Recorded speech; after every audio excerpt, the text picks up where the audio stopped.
누가복음 오늘 6장 17절에서 26절 말씀을 보시도록 하겠습니다.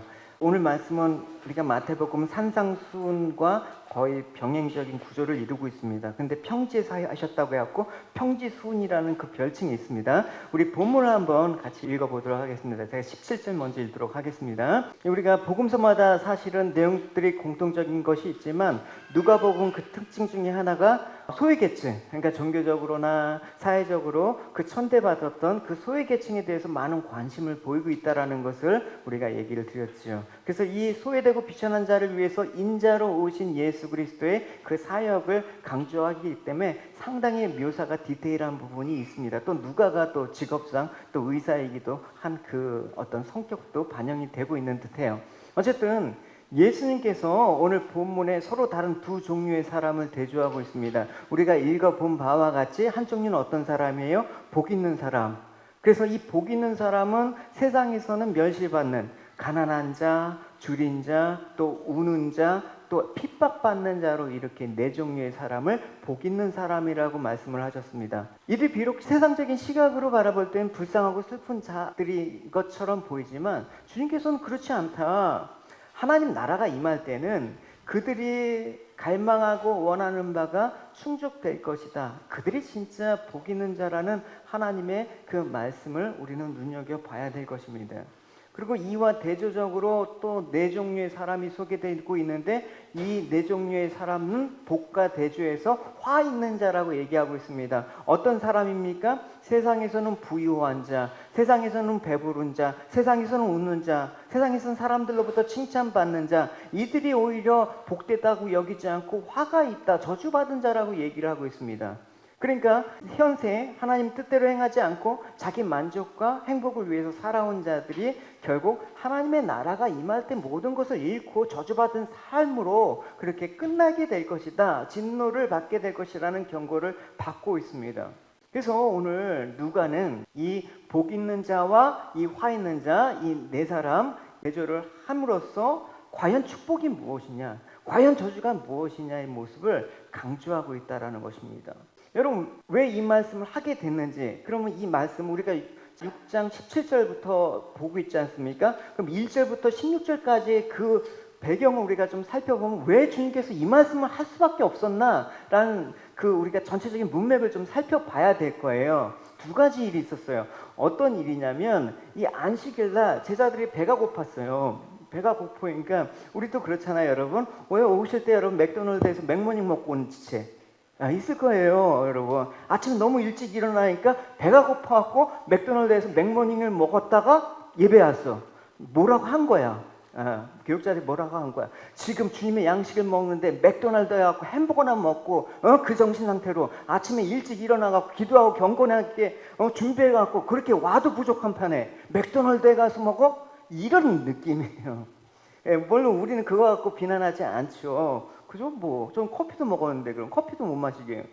어쨌든, 제자들이 굶주림을 면하기 위해서 미리 사서 이제 잘라 먹는 일을 지금 하고 있으니까, 막 바리새인들하고 서기관들이 막 비난하는 거예요. 주일날 막 그렇게. 그리고 또 어떤 사람이 이제 회당에서 가르치실 때 손이 마른 사람, 그러니까 장애를 입고 있는 분이 이제 병이 걸려서 고침을 받는 일이 소개되고 있습니다. 그러니까 이 두 장면을 먼저 소개하고 나서 바리새인들과 서기관들의 반응을 얘기하고 있습니다. 안식일날 그런 일을 하면 안 되지. 안식일날 오직 하나님께만 경배드리고 예배드려야 되는데 지금 왜 지금 막 그렇게 하느냐라고 하면서 그들이 노기가 가득했다. 막 화가 분노가 그냥 끝까지 올라가고 어떻게 저 예수를 어떻게 할까? 죽여버릴까? 하나님 모욕하는 저 신성모독자를 어떻게 할까? 하면서 막 그렇게 얘기하는 그런 와중에 오늘 말씀을 했다라는 거. 그러니까 여러분, 원래 안식일이라는 것 참된 본질은 무엇입니까? 그 영혼을 구하기 위함이라는 그 본질을 깨닫지 못한 때 형식, 눈에 보이는 어떤 것들에만 판단하는 그런 인간의 모습을 지금 얘기하고 있는 것입니다. 그래서 안식일날 병자를 고치는 주님의 일은 분명히 선한 일임에도 불구하고 이 바리새인들과 서기관, 유대인들은 자신들이 만드는 규례를 어겼다라는 것을 못마땅해 하면서 분노하면서 예수님을 죽이려고 모의하고 있는 상황 가운데 오늘 본문 말씀을 얘기하고 있다라는 것입니다. 그래서 그들은 이제 율법의 본질인 사랑을 잃어버리고 어느새 형식화되고 규칙에 얽매이고 말았다라는 것입니다. 그래서 예수님께서 이렇게 말씀하시죠. 예수님께서 그들에게 이르시되 내가 너에게 묻는다. 안식일에 선을 행하는 것이 옳으냐 악을 행하는 것이 옳으냐 생명을 구하는 게 옳으냐 죽이는 것이 옳으냐 너희들 어떤 게 옳아? 그렇게 얘기를 하고 계시는 이유가 뭡니까?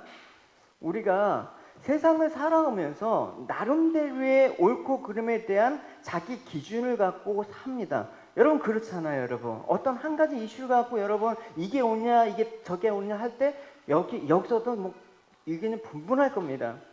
그래서 여러분은 내가 하는 옳고 그름에 대한 판단이 본질적으로 잘못된 것이며 그것이 깨져야 된다라는 생각을 하고 계십니까? 아니면 내가 끝까지 맞다고 그것을 고수하면서 고집부리면서 밀어붙이겠다는 생각을 갖고 계십니까? 전자일까요? 후자일까요? 오늘 본문에서 주님께서 언급하신 이 복 있는 자와 화 있는 자의 모습을 여기서부터 출발하지 않으면 우리는 단순히 이건 윤리적인 표면적인 것만 바라보게 되는 상태가 되는 거예요. 그러면 여기서부터 출발을 하면 정말 주님이 언급하신 가난한 자, 줄인 자, 우는 자, 핍박받는 자, 이 사람들이 복이 있다라는 걸 여러분 인정하십니까? 여러분 인정됩니까? 저는 그래도 믿는 사람은 좀 잘 살면 안 돼요? 믿는 사람은 좀 기쁜 일에 뭐 웃으면 안 돼요? 믿는 사람은 좀 사람들한테 칭찬받으면 안 돼요? 이런 기준이 우리한테는 없다고요? 없는 사람은 없어요.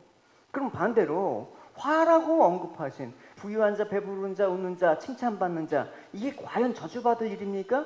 이걸 축복이라고 우리는 생각하고 있잖아요, 여러분. 그러니까 여러분 아마도 세상 사람들한테 물어보면 결국 그런 일이 없다라고 얘기할 겁니다.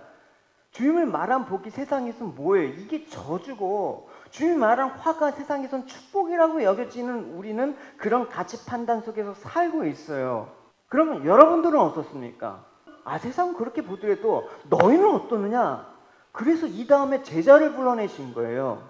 이 세상과는 반대의 사고방식을 가진 한 무리를 택해서 예수님께서 그거를 교훈시키고자 하신다라는 것입니다. 그래서 여러분 오늘 본문에 이제 7절에서 17절에서 19절에 보면 이제 예수님께서 수많은 무리들이 이제 몰려드는 장면이 오고 있습니다. 이 무리 중에서도 또 갈리게 되는 것입니다. 어쨌든 예수의 이름 앞에 수많은 사람들이 모이지만 언제나 예수님께 가르침에서는 이게 화 있는 것인지 복 있는 자인지 구별하는 자만이 하나님을 따르게 된다. 이거죠, 여러분.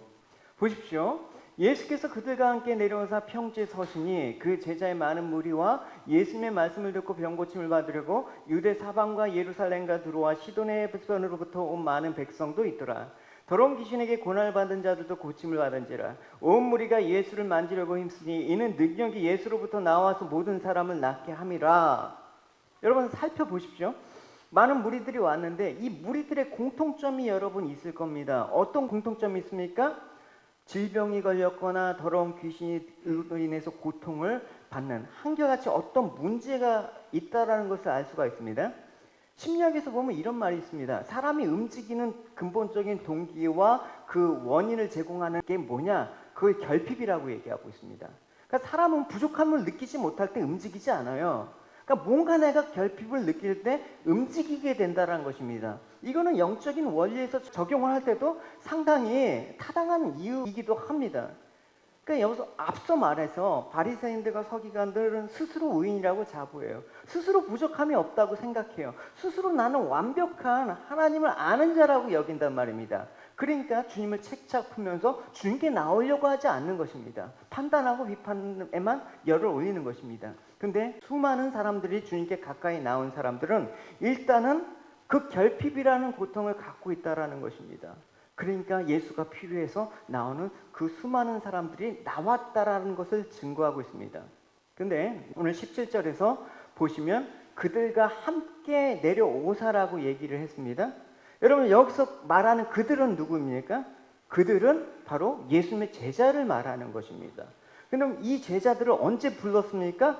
제자들을 부른 직후가 바로 바리새인들과 서기관들과 그 안식일에 논쟁을 하면서 막 예수를 죽일까 하는 그런 상황 가운데 예수님께서 제자를 부르셨어요. 보십시오. 그때 예수님께서 기도하러 산으로 올라가셨습니다. 예수님께서 밤을 지새며 하나님께 기도하셨습니다. 날이 밝자 예수님께서 제자들을 부르셨습니다. 그들 중에서 12명을 뽑아 사도라고 부르셨습니다. 여기서 말하는 그때가 누구입니까? 그때가 바로 서기관들과 바리새인들과 막 논쟁하면서 예수님을 분노하면서 죽이려고 할 그때 예수님께서 제자를 부르셨다라는 것입니다. 그리고 제자들을 뭐라고 칭하셨습니까? 사도라고 칭하는 것입니다. 사도라는 뜻은 보내심을 받은 사람이라는 것입니다. 그러니까 예수님께서는 이 보내심을 받은 이 사도를 가리켜 뭐라고 합니까? 내가 그냥 임의로 부른 게 아니라 하나님이 주신 사람이라고 표현하고 있습니다. 보십시오. 요한복음에 이렇게 얘기하고 있습니다. 세상 중에서 내게 주신 사람에게 내가 아버지의 이름을 나타내었나이다. 그들은 아버지의 것이었는데 내게 주셨으며 그들은 아버지의 말씀을 지키었나이다 라고 얘기하고 있습니다. 그러니까 그 제자들, 사도들을 세상 중에서 내게 주신 사람이라고 얘기를 하고 있습니다. 12제자를 말하는 것입니다. 그럼 생각을 해보십시오. 하나같이 이 유대사회에서 인정받지 못한 계층이 또 이 12제자의 사람들이에요. 어부에다가 세리에다가 하여튼 뭐 주류를 이루는 그런 계층이 아니란 말입니다. 하나님 왜 그런 인물들을 예수님에게 주셨을까요? 세상적인 기준에서 쓸만한 사람을 주면 예수님의 이름을 알리는 데 더 도움이 되지 않습니까? 바리새인들과 서기관 같은 그 똑똑하고 학벌이 있고 잘난 사람들을 엄선해서 그 사람들을 제자로 주셨다 그러면 예수님의 이름을 알리는 데 더 부각되는 그런 일이 벌어졌는데 하나님께서 왜 이런 사람들을 제자로 보내셨을까? 하나님이 왜 나를 부르셨을까라는 그 물음과 사실 동일선상에서 봐야 되는 거예요. 예수님께서 이 땅에 오셔서 우리에게 가르치시고자 한 분명한 목적은 있어요. 그게 뭐냐면 예수님께서 영생은 곧 유일하신 참 하나님과 그가 보내신 자 예수 그리스도를 아는 것이다. 아버지께서 내게 하라고 주신 일을 내가 이루려 아버지를 이 세상에서 영화롭게 하셨사오니. 이 말씀은 뭡니까? 예수님을 세상에 보내시면서 하라고 하신 일이 있다 나에게. 그 하라고 하신 그 일이 뭐냐? 우리는 알고 있잖아요. 나한테 하라고 하신 일은 십자가에서 죽은 거다. 하나님께서 그걸 나한테 하라고 하심으로써 하나님께서 영화롭게 된다라고 말씀을 하셨다라는 것입니다. 결국 하나님의 백성들은 예수님의 십자가의 죽으심을 보면서 하나님을 알게 되고 하나님의 구원을 감사하면서 찬양하게 되는 것입니다. 그러니까 세상에서 알 수 있는 하나님은 뭡니까 여러분? 예수님 저주라고 말하신 보통 복주고 세상 일에 실패하지 않고 도와주고 내 자녀 잘 되고 뭐 벌이가 잘 되고 뭐 이런 일을 통해서 복주는 하나님만을 찬양하고 잘 되는 일이라고 생각을 한다라는 것입니다. 그러나 아버지께서 내게 보내주시 하라고 한 일은 십자가에서 죽는 일인데 그 십자가에 나타난 그 하나님은 어떤 분이냐를 아는 것이 구원의 길이니까 그걸 알기 위해서 오셨다라는 것입니다. 그 길은 십자가에서 나타난 하나님은 그 사랑하는 독생자까지 버리면서 우리를 사랑하시면서 구원하시는 분이다 때문에 십자가에서 하나님을 만난 성도는 감히 그 앞에서 세상의 복을 언급할 수가 없는 것입니다.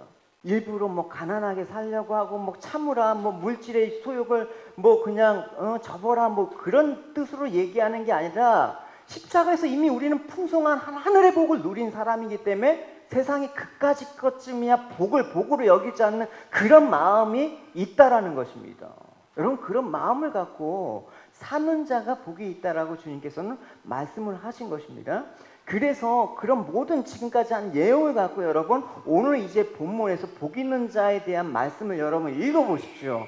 여러분 무슨 의미인지 이제 느낌이 오실 겁니다. 그럼 다시 한번 20절에서 22절 복 있는 자의 모습을 이제 한번 보도록 합시다. 같이 읽어봅시다. 시작. 예수님께서 눈을 들어 제자들을 보시고 이르시되 너희 가난한 자들은 복이 있나니 하나님의 나라가 너희 것이며 지금 줄인 자는 복이 있나니 너희가 배부름을 얻을 것이며 지금 우는 자는 복이 있나니 너희가 웃을 것이며 인자로 말미암아 사람들이 너희를 미워하고 멀리하며 욕하며 너희 이름을 악하다고 하여 버릴 때 너희는 복이 있다. 세상 누구도 여러분 가난을 복이라고 얘기하지 않습니다. 세상에 누구 부유를 저주라고 말하지 않습니다. 세상은 그래서 하나님에 대해서 무지하다. 여러분도 무지한 채 하나님을 섬기겠다고요? 그래서 제자를 부른 거예요. 여러분 그래서 거룩한 성도로 부르신 거예요. 나의 부르심에 대해서 세상에 무지한 자들과 같은 선상에 있다 그러면 그 사람은 부르심을 받은 자라고 할 수가 없는 것입니다. 왜냐하면 인간은 자기들만의 신, 자기들만의 하나님이 다 존재하기 때문에. 그래서 종교라는 게 있습니다. 부처가 하나님이고 알라가 하나님이 되고, 그게 또 종교 자원주기도 하고. 따라서 하나님을 안다라는 건 뭐예요? 기존에 내가 갖고 있던 그 하나님에 대한, 신에 대한 지식을 모두 버리는 거야. 그 예수님을 통해서 새롭게 깨달은 하나님을 믿는 자들이 하나님의 사도라고 부름을 받은 자라는 것입니다. 하나님을 안다라는 것은 여러분 지식적인 차원이 아닙니다. 그런 지식은 유대인들에게도 있었습니다. 그래서 예수님은 유대인을 알고 있는 하나님을 부인하셨습니다. 너희들이 하나님이 알고 있는 그거는 하나님이 아니야. 여러분 이러면 열받는 거예요. 여러분 기껏 신앙생활 했는데 너가 믿는 하나님은 진짜 하나님이 아니야. 이러면 여러분 가만히 있을 사람이 누가 있습니까? 그러니까 유대인들은 하나님이 주신 율법을 잘 지키면 그게 신앙인 줄 알았어요. 율법을 잘 지키는 것이 곧 하나님을 잘 아는 것인 줄 알았다는 것입니다. 그러나 주님은 자신의 완전함과 의로움을 내세우면서 교만했던 바리새인들이 아니라 자신의 죄인됨을 아파하면서 가슴을 치던 세리와 같은 마음을 가진 사람이 복되다라고 얘기하고 있는 것입니다. 이렇게 얘기했죠. 내가 너에게 말한다. 용서를 받고 집으로 들어간 사람은 그 바리새파 사람이 아니라 세간형이었다. 누구든지 자기를 높이는 사람은 낮아지고 자기를 낮추는 사람은 높아질 것이다. 그러니까 예수님의 옴으로 말미암아 새로운 시대가 열린 거예요. 그게 뭡니까? 은혜 시대라는 것입니다. 그래서 예수님의 복음을 뭐라고 합니까? 은혜의 복음이라고 예수님께서 선포하신 것입니다. 인간의 실천과 행함이 의로움이 되고 공로를 인정받으면 복이 되는 그런 옛 시대가 끝나고 포로되고 눈멀고 억눌린 자가 자유를 얻고 이제 진리로 인해서 자유케 된 그 은혜의 해가 시작되는 것입니다. 그래서 그 은혜를 세상 가운데 나타낼 자로 부름을 받은 사람이 사도예요. 여러분 내가 예수를 믿어갖고 뭘 나타냅니까? 내가 예수 믿어서 이 땅 가운데 좀 이렇게 잘 됐어. 이게 여러분 은혜를 나타내는 거라고 여러분 생각하시면 그거는 세상의 방식으로 하나님을 영광 돌릴 수가 없는 것이죠. 그래서 그 다른 방식으로 은혜를 보여줄 수 있는 그 제자를 부르는 것인데 그 제자를 가리켜서 새 옷, 새 포도주, 새 부대로 비유하신 것입니다. 그 전장에 누가복음 5장에 보면 이렇게 얘기를 하고 있습니다. 또 비유하여 이르시되 새 옷에서 한 조각을 찢어 낡은 옷을 붙이는 자가 없나니 만일 그렇게 하면 새 옷을 찢을 뿐이고 또 새 옷에서 찢은 조각이 낡은 것에 어울리지 아니하리라. 새 포도주를 낡은 가죽 부대에 넣을 자가 없나니 만일 그렇게 하면 새 포도주가 부대를 터뜨려 포도주를 쏟아지고 부대도 못 쓰게 되리라. 새 포도주는 새 부대에 넣어야 되겠다. 그러니까 은혜를 자꾸만 율법에서 말하는 그 행위에 집어넣으니까 이게 터져버린다라는 것입니다. 사람 그래서 분노가 터져버리는 것입니다. 왜 분노를 합니까? 내 기준에 만족지 못하면 분노가 나는 거야. 내 자식도 내 기준에 만족하지 못하니까 막 분을 내고 그냥 치고 막 그냥 몰아가는 거예요. 그러지 마십시오, 여러분. 막 애들은 막 내 식대로 그냥 몰아가지 마십시오. 애들이 하나님 자녀 아닙니까? 그래서 어느 인간도 율법으로는 하나님 나라에 들어갈 수 없음을 확인하고 이제 오직 복음으로만 은혜로만 새 길을 열어놓으셨다. 그게 바로 새 옷과 새 포도주와 새 부대라는 얘기입니다. 그러니까 여러분 이 천국에 들어갈 수 있는 자는 어떤 자입니까? 이 새 부대에 담겨져 있다. 그러니까 자기 힘이 아니라 천국을 침노하는 자로 그렇게 들어가야 되는데 우리 힘으로는 들어갈 수가 없습니다. 그래서 천국을 침노하는 자는 누구입니까? 예수님밖에 없습니다. 그래서 예수님과 하나가 돼야지 예수님이 침노하는 자로 들어갈 때 우리도 천국을 얻는단 말입니다. 그래서 세례 요한 때부터 지금까지는 뭡니까? 이 지금까지가 바로 율법의 시대예요. 세례 요한 때부터 이제 지금까지. 그렇지만 천국은 침노를 이제 당한다. 내가 이제 은혜로 천국을 들어갈 수 있게 길을 열었다. 그래서 이 침노하는 나는 천국을 소유할 수 있다. 그 얘기를 하는 것입니다. 그러니까 천국을 침노한다고 해서 막 우리가 열심을 내자, 열심히 주님의 일을 하자 하면서 이렇게 행위로 가면 천국을 침노할 수가 없는 거예요. 다시 행위로 들어가는 거예요. 그래서 주님께서는 갈라디아 교인들한테 너희가 성령으로 시작했는데 왜 율법으로 끝나냐, 육체로 끝나느냐 그렇게 얘기를 하는 것입니다. 은혜로 시작했으면 은혜로 끝나는 거예요. 성령으로 시작했으면 성령으로 끝나는 거예요. 할렐루야. 그래서 주님께서는 이 모든 것들을 가르치기 위해서 이렇게 선포하셨잖아요. 지난주에 나눈 말씀이지만 주의 성령이 내게 임하셨으니 이는 가난한 자에게 복음을 전하게 하려고 내게 기름을 부으시고 나를 보내사 포로된 자에게 자유를, 눈먼 자에게 다시 보게 함을 전파하며 눌린 자를 자유케 하며 주의 은혜의 해를 전파하게 하려 하심이라. 은혜의 해, 하나님의 은혜를 전파하는 거예요, 여러분. 그러니까 제자들은 이 사도로서 뭐다? 은혜의 그릇으로 담아내는 거예요. 우리는 무엇을 담아내야 돼. 하여튼 우리 삶들은 무엇을 담아야 되는데 하나님의 은혜의 도구로 잘 쓰임을 받는 것입니다. 우리는 보잘것없는 질그릇 같은 사람이에요. 아무리 세상에서 똑똑하고 잘나고 가지고 많고 권력이 있다고 해도 다 그 껍데기를 벗겨보면 다 보잘것없는 그 질그릇과 같은 사람들이에요. 근데 그 속에 뭐가 담기느냐에 따라서 다른 거예요. 그러니까 여러분, 우리가 아무리 도덕적이고 훌륭하게 살고 뭐 양심적으로 산다고 해서 그것이 성도의 분모로 다하는 것이냐? 그것으로 구원을 받는 것이냐? 아니라는 것입니다. 다만 나의 모든 죄를 대신 지시고 죽으심으로 나의 죄에서 자유케 하신 예수님의 은혜가 내가 전부인 사람, 그 길을 가는 사람들이 바로 성도로 부름을 받은 사람들이에요. 그러니까 이런 은혜를 입었기 때문에 우리가 주님을 사랑하지만 우리 역시 육체를 입고 여전히 그 행위에 대한 그런 거에 대한 가치가 몸에 익었기 때문에 문득문득 은혜를 입은 줄 알도 잊어먹어요. 그죠? 은혜 입은 사람은 뭐 돈이 필요 없대요? 은혜 입은 사람은 뭐 충만해갖고 예배당 안에서 24시간 주님과 함께 예배드리고 부르짖고 산대요? 그렇지 않지 않습니까?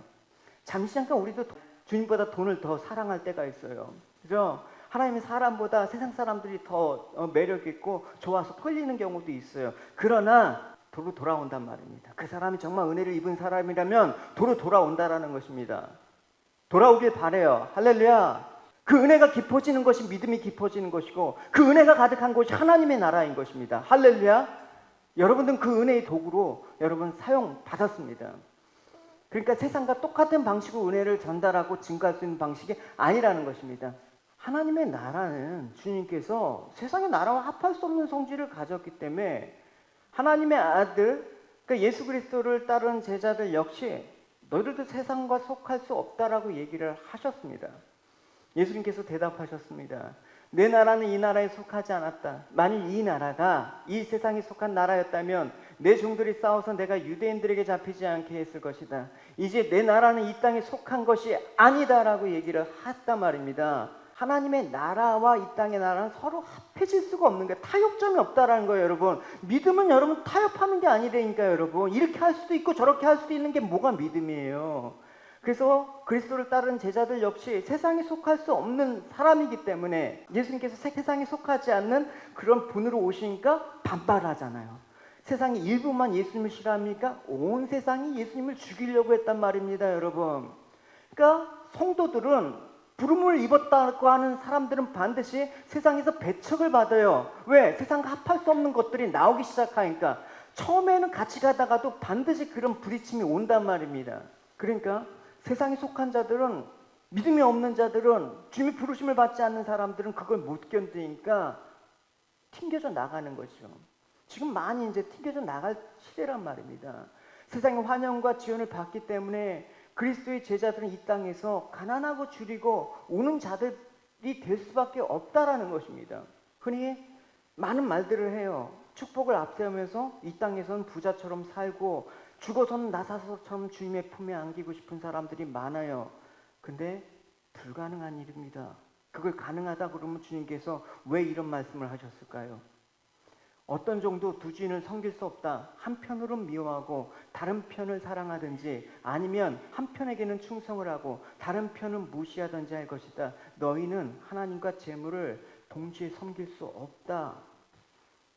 우리는 돈과 하나님 사이에 누가 주인입니까? 두 주인을 섬길 수 없다고 하는데 어느 쪽으로 나의 마음은 기울입니까? 물론 그게 참으로 힘든 것이죠. 돈이 없으면 당장 힘들고 불편한데 그럼에도 불구하고 이게 하나님의 주인인 사람은 반드시 그걸 부정하는 방법으로 나가요. 예교 친구 진아가 커피숍에서 알바를 하고 있어요. 부모님은 한국에 있기 때문에 여기서 이제 남기로 지가 결정을 하고 여기서 열심히 이제 그 학비를 지금 마련하고 있습니다. 3월달까지 학비를 마련하고 있어요. 그게 여러분 단위가 틀려요. 여러분 비자가 없으면 얼마나 힘든 거 알잖아요. 그러니까 애가 지금 쓰리잡을 뛰고 있단 말입니다. 카페에서 하고 청소도 하고 어디 가서 뭐 저 튜터도 하고 쓰리잡을 뛰면서 그 학비를 뭐 얼마? 하여튼 쥐가 하여튼 2만 불을 만들어내야 돼. 그 나이가 얼마 안 돼요, 여러분. 애들은 힘 안 든다고 생각하십니까, 여러분? 나는 걔보다 더 힘들어 이렇게 말할 수 있습니까? 엄청 힘든 거예요. 그럼에도 불구하고 어제 걔가 울었대. 왜 울어? 은교한테 들은 얘기니까 알죠. 울었대. 편지 한 통을 받고 누가 편지를 전해줬대. 우리도 비자가 없을 때 힘든 거 그런 상황들을 편지에 담아서 힘내라고 그러면서 1,000불을 보태라고 누가 줬대. 그러면서 우는 거야. 그 1,000불이 그 사람한테 있었으면 그런 역사가 일어납니까? 돈의 문제가 아니라는 것입니다. 그죠? 하나님이 주인이니까 이걸 갖고 하나님의 일을 사용한다 그러면 그 사람은 선한 청직이라는 것입니다. 할렐루야. 두 주인을 섬기는데 나는 돈을 벌어서 어디에 씁니까? 그냥 우리 가족, 그냥 내가 먹는 거, 내 자식들 돈을 벌어서 주님을 위해서 사용하시기 바랍니다. 할렐루야. 그런 분들이 있습니다. 분명히. 여러분들은 어떻습니까? 그 사람은 그 사람들이고 나는 나다 이렇게 생각하면 안 돼요. 주님께서는 그렇잖아요. 제자들을 모아놓고 사람들이 나를 뭐라고 부르냐? 그런 거예요, 여러분. 그러니까 우리도 그런 사람이지만 그래도 하나님의 은혜를 생각할 때 이게 나한테도 필요하지만 하나님의 은혜를 받은 자만이 알 수가 있어요. 내가 있는 게 아니라 무엇을 맡든지 무엇을 하든지 내가 하나님의 영광을 위해 살겠다는 사람은 이걸 부정하는 거예요. 마음이 주님께 가 있는 사람들은 그렇지 않다라는 거예요. 그래서 주님께서 두 주인을 섬길 수 없다라고 말씀하시는데 바리새인들이 있잖아요. 그러네요. 그게 아니라 비웃었어요. 돈을 좋아하는 바리새파 사람들이 이 모든 것을 들었습니다. 그리고 예수님을 비웃었습니다. 예수님께서는 이들에게 말씀하셨습니다. 너희는 사람들 앞에서 스스로 의롭다고 한다. 그러나 하나님께서 너희 마음을 아신다. 사람에게 존경을 받는 것이 하나님께 미움을 받는 것이다. 바리새인들은 여러분 어떤 사람이라고요? 돈을 좋아하는 사람이었다라고 얘기를 하고 있습니다.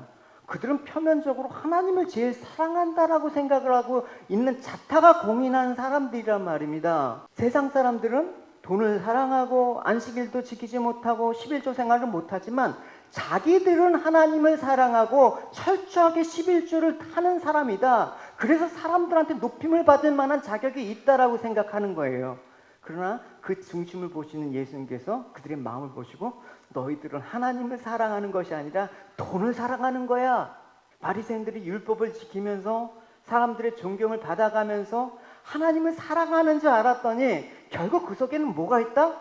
돈을 사랑하는 것이다.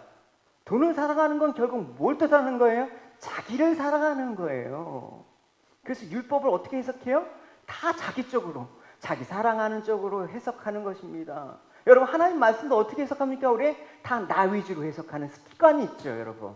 그죠? 하나님 이러실 분이야. 내가 하는 거에 이렇게 도와주실 분이야. 하나님께서는 길을 이렇게 열어주시면 하나님께서는 여러분 정말 여러분 사랑하시면 내가 하고자 하는 길을 망하게 하실 거야. 내가 갖고 있는 거 거둬가게 하실 거야. 내 건강을 빼앗아 가실 거야. 이런 식으로는 얘기 안 하잖아요, 여러분.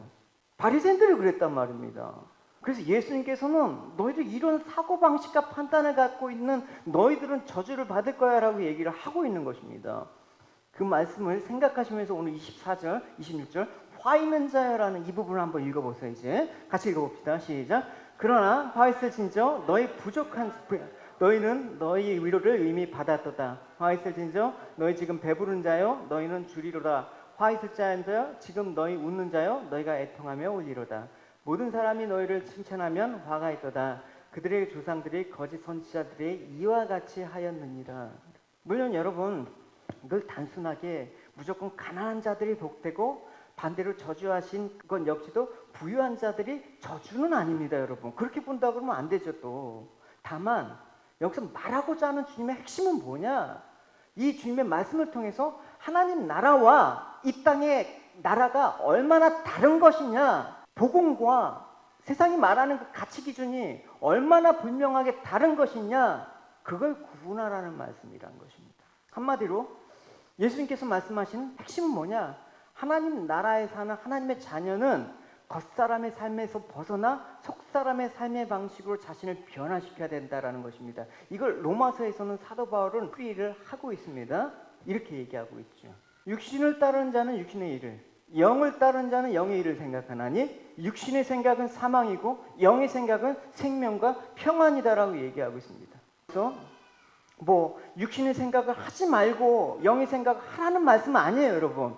우리가 어떻게 그래요? 육신의 생각 모든 걸 내려놓고 주님을 따르라. 안 내려지는데 어떻게 주님을 따라요? 그런 얘기가 아니라 천국을 알고 그 마음 가운데 생명을 담은 자, 내가 이미 죽은 자인데 하나님께서 그 생명으로 나를 살리신 그 은혜를 가진 자는 자연의 생각의 방향이 영의 생각으로 가게 돼 있다라는 그 방향성, 우리 삶의 지향성을 뜻하는 것입니다. 은혜를 받은 사람의 삶의 모습은 다르단 말입니다. 그러니까 천국을 그 마음 가운데 생각하고 내가 하나님의 은혜를 받은 사람이라면 결코 육신적인 생각을 안 한다는 뜻이 아니에요. 때로는 우린 육신의 매인자이기 때문에 세상 것을 이용해서 존재하고자 하는 마음이 왜 없겠습니까? 왜 부자가 안 되고 싶겠습니까? 왜 자녀가 잘 되는 걸 바라지 않겠습니까? 왜 내 모든 것들이 형통한 것들이 갖고 있지 않겠습니까? 그러나 내 안에 예수가 살아계신 예수님이 내 안에서 생명으로 같이 한 자라면 그것이 육신의 생각임을 알고 그것이 하나님과 원수된 생각임을 안다라는 거예요. 그래서 사도 바울은 이 육신의 생각이 들을 때마다 그 은혜를 입은 사람은 이게 하나님과 원수된 거야라는 걸 아는 사람이다. 로마서 8장에 육신의 생각은 하나님과 원수가 된다. 이는 하나님의 법에 굴복하지 않을 뿐이라 할 수가 없다. 그러니까 이런 생각이 문득 들을 때마다 나는 은혜로 산 사람이지, 내가 죽은 자인데 사는 사람이지 하니까 하나님의 말씀이 들어올 때 깨닫고 돌아서게 되는 거예요. 근데 육신의 법에 사로잡힌 자들은 끝까지 굴복을 안 해요. 그게 특징이란 말입니다. 우리가 믿었다고 해갖고 토굴에서 삽니까? 그럴 수는 없습니다. 그러나 이것이 하나님과 원수된다는 걸 알고 돌아선다. 할렐루야. 내가 지금 하는 삶들이 하나님과 원수된 삶들이 여러분 없습니까? 정말 하나님과 대적하는 삶을 지금 살고 있지 않습니까? 돌아서십시오, 여러분. 돌아서십시오. 그게 복된 자입니다. 그래서 바울은 이 육신의 생각은 하나님과 원수된 것이라고 말하면서 이 육신의 생각으로는 하나님의 법을 굴복할 수 없다라고 얘기하고 있습니다. 결국 제자들을 또 사도 바울과 같은 이 사도를 부르심을 입은 자들은 결국 어느 방향으로 갑니까? 제자들도 여전히 육신적으로는 약했잖아요. 그러나 깨닫고 자기의 죄를 탄식하면서 예수님께 자신을 맡기는 쪽으로 그 삶들을 내어 던진다라는 것입니다. 그러니까 지금의 모습은 온전치 않고 여전히 나의 육신에 사로잡혀서 여전히 육신적인 삶을 살지라도 점점 그것들이 하나님을 향해서 그것들이 포기가 되어지는 쪽으로 가는 거예요. 자기 부인 쪽으로 가는 것입니다. 그래서 어떻게 가요? 나는 결국 주님 때문에 그 은혜로 천국에 간다. 나는 주님 때문에 구원을 받은 사람이다라고 생각하는 사람이 영의 생각을 가진 사람이라는 것입니다. 영의 생각을 가진다고 환상을 보면서 용이 나타나 그런 게 아니라는 거예요. 이미 그 생각을 한다는 것 자체가 뭡니까? 예수 생명이 내 안에 있는 자. 내가 이 세상에 대해서 죽은 자만이 이런 생각이 나온다라는 거예요. 그래서 성령이 아니면 예수 그리스도를 주라고 신할 수도 없는 거랍니다. 그래서 우리의 삶들을 변화시키기 위해서는, 현실을 변화시키기 위해서는 늘 우리는 이 육의 생각에 길들여져 있는 거예요. 그게 뭡니까, 여러분? 내가 문제를 해결하는 방식으로 무엇을 해야 된다는 생각 쪽으로 자꾸만 가는 거예요, 여러분. 근데 예수님은 그게 아니다. 먼저 우리 자신이 하나님의 통치 아래서 주님과의 올바른 관계를 가져야 된다라고 말씀을 하는 것입니다. 결국 내가 내 힘으로, 내 열심으로 이 땅에서 부유하고 배부르고 사람들에게 칭찬받는 것이 성공이라고 복이라고 여기는 외적 변화를 추구하는 게 진정한 복이 아니다라고 얘기하는 것입니다. 신앙생활하는 데 있어서 대부분의 사람들은 그래요. 자기가 주인이 되어서 자기만의 삶의 방식과 영역을 추구하면서 적절히 그것 가운데 하나님의 도우심만을 구한다라는 것입니다. 그건 자기 부인이 될 수가 없죠. 그건 여러분 신앙이 될 수가 없는 것이죠. 그래서 내가 이런 계획대로 이 규모 있는 삶들을 만족할 때 하나님의 은혜다라고 얘기했는데, 하나님의 은혜의 측면은 절대 그런 측면에서 말하신 적 없어요. 하나님 나라는 새로운 통치 방식을 거부하는 식으로 존재를 하는 거예요. 그래서 주님께서는 이 세포도 세부대 세옷 이렇게 얘기하시는데, 주님께서는 이런 방식을 계속해서 고집하는 사람들에게 이렇게 얘기하고 있어요. 묵은 포도주를 마시고 새 것을 원한 자가 없다. 묵은 것이 좋다. 이렇게 얘기하는 거예요, 그냥. 뭐 이렇게 신앙생활 해야 하는데 뭐 이렇게 하는 게 어때서? 이거 아니라고 하면 난리가 나는 거예요, 여러분, 교회에서. 그래서 오늘 이 말씀을 하시는 것은 우리 삶에 주님께서 계속해서 도전히 주시는 것은 뭐냐? 우리가 전적으로 하나님 되시는 삶으로 들어가야 된다. 할렐루야. 모든 죄의 뿌리는 무엇입니까? 내가 스스로 하나님이 되고자 하는 데서 죄의 뿌리가 출발한 것입니다. 우리 인간적인 본질을 한번 여러분 돌아갑시다. 정말 여러분 내가 선한 행위를 통해서 악에서 벗어날 수가 있습니까? 아무래도 어렵습니다. 윤리와 도덕으로 자신을 감싸고 한다고 해도 여러분 뉴스에 나오는 사회 저명 인사들의 그런 엄청난 스캔들을 보시면 여러분 그들의 배움이 적었습니까? 그들이 학식과 교양이 부족해서 그런 일을 벌였습니까? 결국 위선에 지나지 않는 자신의 모습을 깨트릴 자는 이 세상 가운데 존재할 수가 없다라는 것입니다. 그리스도만 바라보십시오. 할렐루야. 껍데기 같은 신앙들을 벗어버리고 오직 그리스도만이 나의 본질의 모습을 회복시킬 수 있는 분이다라는 것을 알 때 그리스도께서만 죄인된 나를 이 세상 가운데 건지실 분이라고 할 때 그 사람은 뭘 느끼느냐? 아, 주님께서는 정말 나의 보물이구나라는 것. 그래서 예수 그리스도를 나의 보배로 여기는 그 마음을 가진 사람이 새 사람이에요. 새 부대, 새 포도주예요. 늘 해왔던 방식이에요, 여러분. 익숙하지 마십시오, 여러분. 그렇죠? 그때마다 시대에 따라서 트렌드가 요즘 트렌드는 이렇게 신앙생활하는 거야. 그리스도만 바라보십시오. 그럴 때 정말 그리스도만이 여러분 가운데 보물로 자리 잡기를 축원합니다. 주님을 위해서 그렇게 살기를 소원하고 힘쓰고 여러분 사시기 바랍니다. 우리가 신앙생활 자꾸만 뭘 해야 한다 생각하는 게 아니라 신앙생활은 내 속에 그리스도를 모시고 살아가는 거예요. 그래서 신앙과 생활이 같이 붙어가는 거죠, 여러분. 그래서 그리스도를 가장 세상의 귀한 분으로 모시고 살아갈 때 사도 바울과 같은 이런 믿음의 흔적이 나타날 수밖에 없는 것이죠. 그러나 나는 내 목숨을 아깝게 생각하지 않습니다. 예수님께로부터 받은 사명, 곧 사람들에게 하나님의 은혜의 복음, 그죠? 은혜의 복음을 전하는 일을 다 마칠 수만 있다면 이까지 목숨, 이까지 내가 가진 거, 내 이까지 거 다 던질 수가 있습니다. 그 은혜를 알았던 자의 고백이 바로 그런 것입니다. 그 은혜의 도구로 여러분을 부르셨다라는 것을 여러분 기억하시기 바랍니다. 할렐루야. 그래서 사도 바울은 예수님을 가장 귀한 분으로 여기고 사망에 처한 자신을 구출해 주시는 유일한 분임을 알았기 때문에 내가 그동안 쌓아왔던 율법도, 내가 그동안 그렇게 자랑했던 가문도, 내가 그렇게 세상에서 우월하다고 여겼던 세상의 조건들도 이 모든 악에서 구할 수 없다라는 걸 알기 때문에 그걸 배설물로 여겼다라는 것을 우리는 알고 있죠. 여러분 무엇을 배설물로 여기겠습니까? 세상에 가치 있다고 생각하는 걸 여러분 정말 버릴 수 있는 사람이 있습니까? 그러면 여러분 은혜를 아는 사람이에요. 예수 그리스도가 그 마음 가운데 보배로 자리 잡은 사람이에요. 할렐루야. 예수님 말한다고 해서 신앙이 아닙니다. Claiming you speak about Jesus is not the faith. 십자가를 말한다고 해서 신앙이 아닙니다. Claiming you speak about the cross is not faith. 말이 말로 끝난다 그러면 그런 신앙을 위장하는 것에 지나지 않습니다. If words stay as words, they are meaningless. 예수님이 인생의 전부인 사람, 과연 그 사람에게 어떤 모습으로 보여질 것인가를 여러분 생각하시기 바랍니다. Jesus is the embodiment of what we should strive to be like. So what kind of faithful behavior do you show? 그리고 그 모습을 이 말씀한 사도 바울과 또 다른 사도들, 제자들에게 볼 수 있기를 바랍니다. I also want you to look within Apostle Paul and the other apostles to look for this behavior of faith.